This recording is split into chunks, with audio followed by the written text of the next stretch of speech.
da stoji na pramcu broda svog života i da upravlja kormilom života ne plašeći se, jer je sve već doživljeno. U toj snažnoj tragici u kojoj se nižu stepenice njezinog stradanja, dolazi do bolesti njenog muža, sin se vraća kod oca, pokušava da se nađe i snađe u životu, a onda se sve to zatvara u jednu veliku iskru života u kojoj hrabrošću svojom i ogromnom ljubavlju u dirkama harmonike, bijeloj i crnoj,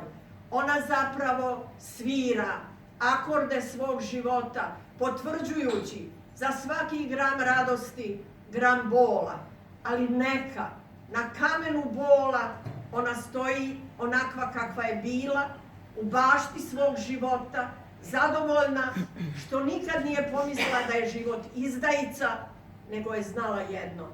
nagrađena hrabrošću svojom, da pretoči ovo u slovo i da u slovu ostane istina o tome šta može kandža života kad te uzme po rođenju,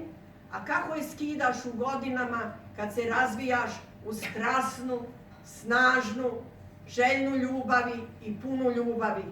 u ženu. Jer na svim kapijama života stoji žena i čeka.